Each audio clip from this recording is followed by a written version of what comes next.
Welcome, my darling pretties, to our Beyond the Dawn of Business podcast for pretty, empowered female entrepreneurs. It's time to step into your power, pretties. Lift each other, support the squad, and choose a life filled with the autonomy and freedom to live your dreams. I'm your host, Dawn Beth, owner and founder of Beyond the Dawn digital business brand and agency. My coffee is hot and my eyelashes are on, so we are ready to go. Hey pretties, and welcome to this episode. Today I want to talk to you about fantastic failure and what it can teach you. So I think it is quite a universal feeling that when we go into business or when we start a new adventure, we invest in something, whether that be in time or money, that we want it to be a success.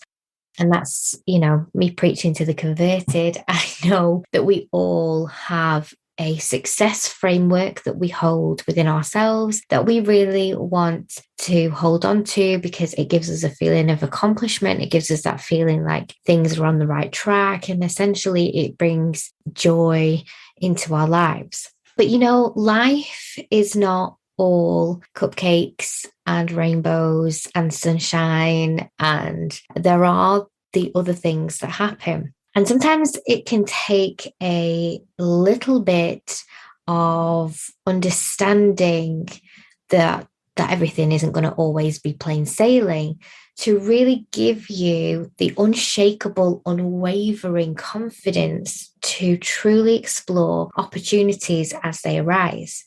And one of the things that can help you in creating that feeling and self-belief in yourself is actually experiencing the silver linings and the learnings that come with things that you may have previously considered to be failures. Failure is a word, it's such a trigger word. It sounds so final, like, oh, you failed, like that's it, it's done. But ultimately, failures and things that go wrong, mishaps, they're just experiences, and they're experiences that you can learn from. So it's really important for you to recognize that occasionally they'll happen, and sometimes they will have nothing to do with you, and sometimes they will. Sometimes there is an area of accountability that you didn't see before the situation or experience happened that you can learn from the situation and experience in order for you to move forward. Now, in my previous career, there used to be a lot of open feedback, and feedback was always something that was relied upon as a learning experience for a constructive experience. And it's a situation where people were kind of encouraged to give you feedback all of the time.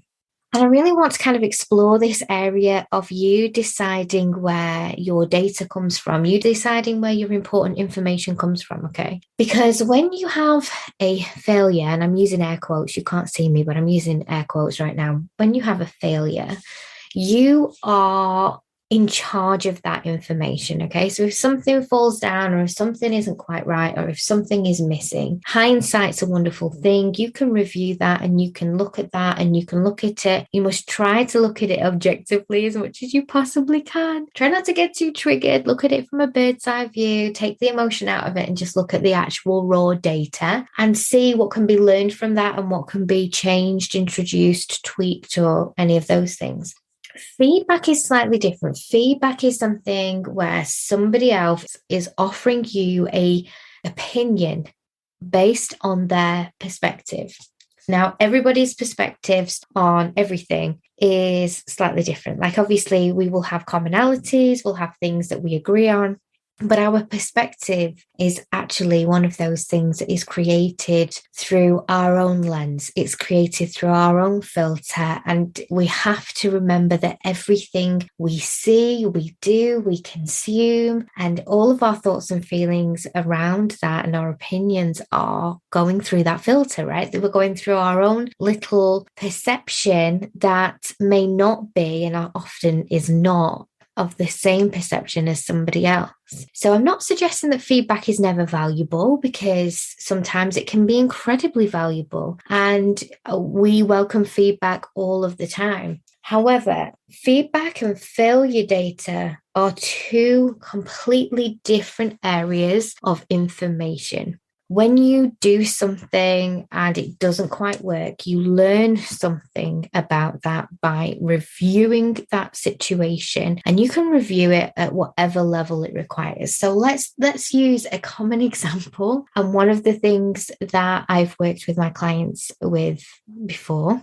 So let's say you have posted every day on social media, you have a big launch coming up, you have an important product that you want to sell, and you're very excited, and you go through all the launch process. And when it comes to the actual process, you figured out that nobody is buying, nobody is interested, and the launch doesn't go as you expected. Now, you can totally give yourself this space, especially when there's been a massive energy spend in effort to get to that point. You can give yourself the space to mourn that situation. So I just want to put that out there. I'm not trying to suggest that you don't honor your emotions and your feelings around things that you had put your hopes on that didn't quite go as expected. This isn't about denying those feelings. Absolutely honor them. Have that moment where you let yourself embrace them, and then allow yourself, when you're ready, don't stay too long in that camp. When you're ready, do allow yourself to then look at the data objectively. Do a sweep from start to finish. What did you do? What could you have done differently? What are the areas and gaps and spaces that could have been filled that were not filled? I know that when you have a situation like that, it's easy to internalize that situation and go, oh, I'm rubbish. My product is rubbish. My people aren't interested. Nobody wants it. I'm not an expert. I have nothing to give. This is all pants. I'm going to stop. And that is a really, really destructive thought process for you to go in, because essentially you might have got that launch 85% right, and you might have had a really successful first go at introducing something to your audience. And there might have just been a few little bits and pieces that are off, that are very easily solved, that can then make the next time you do it a success. Now, those things will be different for everybody, and I'm not going to do a step-by-step on how to launch, because depending on your launch model, depending on your product, depending on your audience, depending on you and your branding and your alignment and your personality and your energy, launches are inherently different for everybody. There are some key things that are really important for everyone, and then ultimately they become your own kind of process and ritual. But don't throw it away. Don't look at 75 or 85 or 95% there and think, oh, because the end result wasn't there and wasn't available to me, it's all pants, it's all rubbish, it's going in the bin, it's not happening, that's it, I'm never doing it again. Because what you are in danger of doing is actually not recognizing how far you've come. And this is a journey. Business is a journey. And, failures come in all shapes and sizes. You might have a client come to you for a discovery call who manages to extract answers from you that you really should have kept for a one-to-one session. You might have a client that signs with you who then doesn't pay their invoices and ghosts you. Or you may accidentally overlook somebody in your audience or in your client listings who really needed you and felt like you weren't there for them. There's so many different things that can happen, so many different experiences that happen in business. And the people who are really successful are the ones that recognize that these things do happen, and they happen to every single business owner, every single product business, every single service-based business, bricks and mortar businesses, hospitality, entertainment, every single area of the beautiful spectrum that is business, it happens too. It happens to every single person. And I want you to think about, like, I have had many, many learning opportunities within business. And one of the ones that I speak of quite regularly, and I love this as an example, is right at the very, very beginning of my journey. It wasn't the beginning of my business. We had our agency and we were white label for a time, and we'd been working with people and we'd been doing social strategy and we'd been building up accounts and clients and things, but we had never done it publicly and we weren't kind of open about it. We were a secret sauce at the time.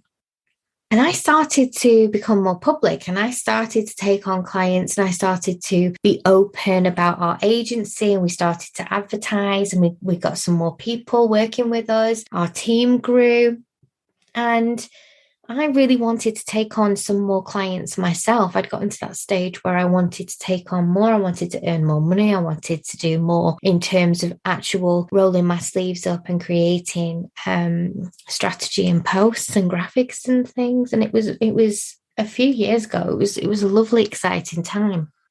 And because our clients had previously kind of come from referral, almost like we were a secret whisper amongst certain industries, I hadn't kind of gone down that route before where I'd taken on private clients or I'd taken on people who would want to have a discovery call or would want to have a meeting. And I arranged a meeting with somebody who, again, it was a referral, but we were being more open about the agency. And first and foremost, I really genuinely ignored red flags.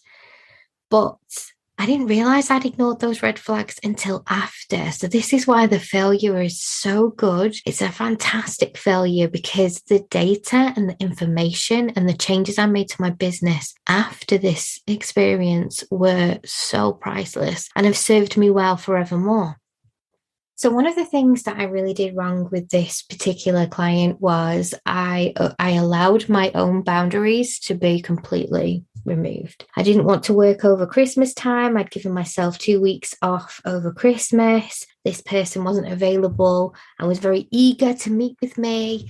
So I decided that I would have a meeting with this person during the Christmas period when I was meant to be on holiday. So if any of you have read my blogs on Thrive Global about burnout and about the things that we can sometimes make bad choices over, this is one of the things that is one of my triggers, where if you ever see me stealing time from family time to give to business time, that's a red flag for me. It means that my mindset's not in the right place. It means I need a break. And obviously, I was very, very new in my kind of visible business journey at this point. So this would never have been a red flag for me, for myself at that time. Invaluable learning from the data, you see. So I went to this meeting. The meeting went well. The lady had some very clear ideas of what she wanted. She seemed very happy with all the work that I was able to do for her. She did extract a lot of information from me in that session.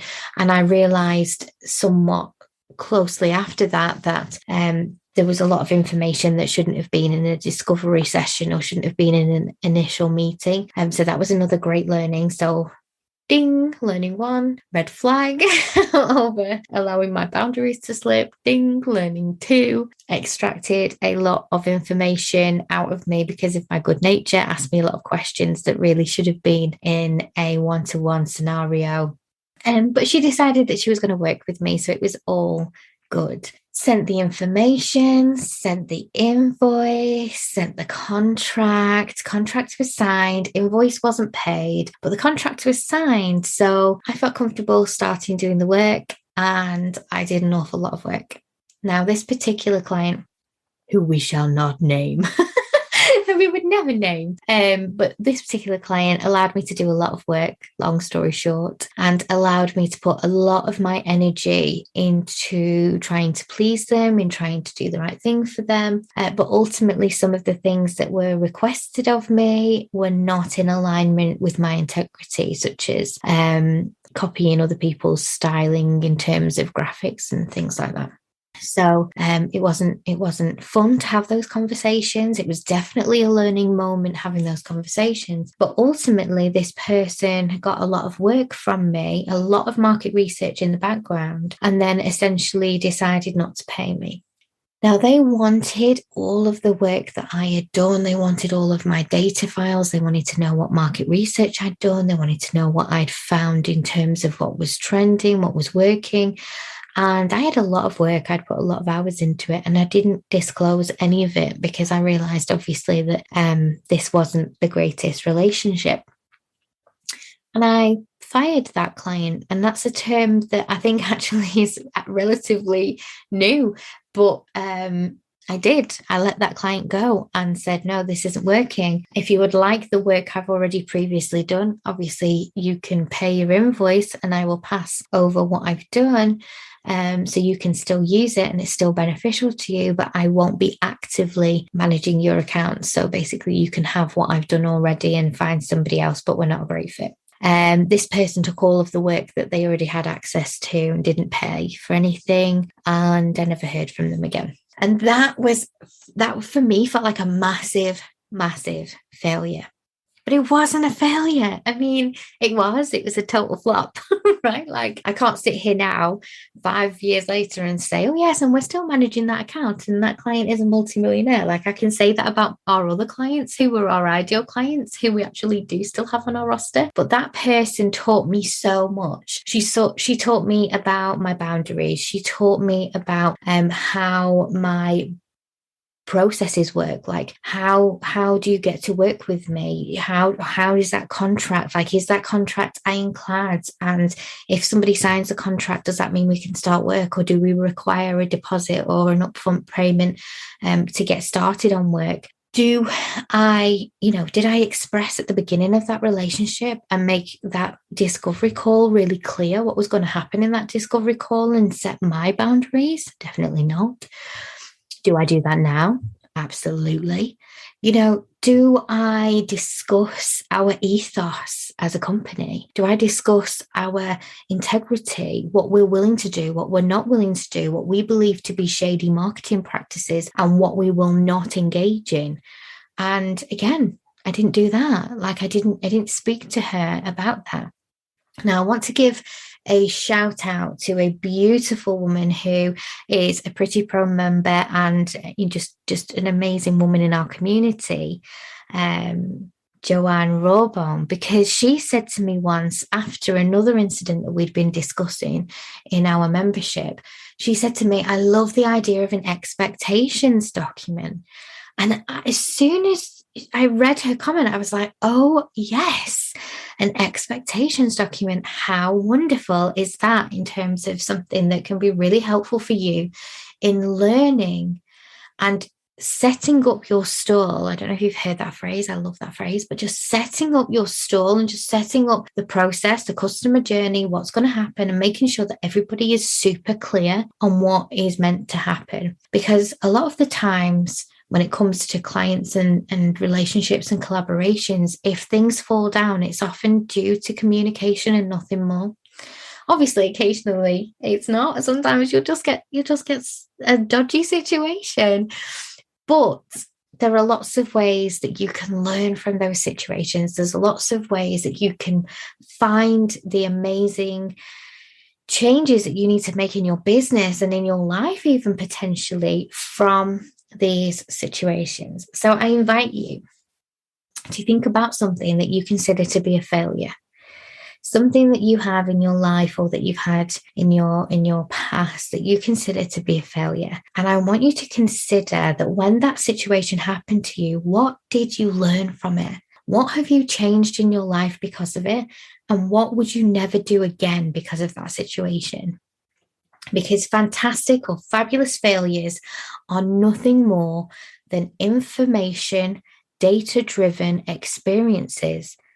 And if you're willing to give yourself the grace to look back over the situation, you will be able to find something to learn from, and you will be able to implement changes that ultimately propel you into a better version of yourself or of your business, depending, of course, the situation. Don't allow yourself to be stuck in that situation. Sometimes success comes from standing up and dusting yourself back off and never giving up. It's just that grit, that resilience, that learning, and giving yourself the grace to really, truly find out, what can I take from this and what can I change to make this better, either so that I don't do that thing again, or so that next time I do it better, or so that I can save myself the pain of this experience, whatever that might be for you. Okay, pretties, I hope you've enjoyed this episode. This is a super, super area for you to remember. And actually, I've said this the last couple of times, but this might be a good one to save and listen back to another time if you feel like you're going through a moment of failure. And just know that you have everything that you need to make the changes that you want to make this life and this business exactly what you want to be. So go forth and be fabulous. I know you will. And I'm sending you lots of love, and I'll see you on our next episode. If you're loving our Pretty podcast, come on over to Social Pretties, our online safe house and sisterhood community. It's a safe space where female entrepreneurs connect and thrive in a warm, welcoming fold of pretty amazing women. You'll find an easy redirect in the description, and I can't wait to see you in there. And depending on where you're listening right now, we would love it if you would click subscribe or follow so that you can be the first to know when our new podcasts come out.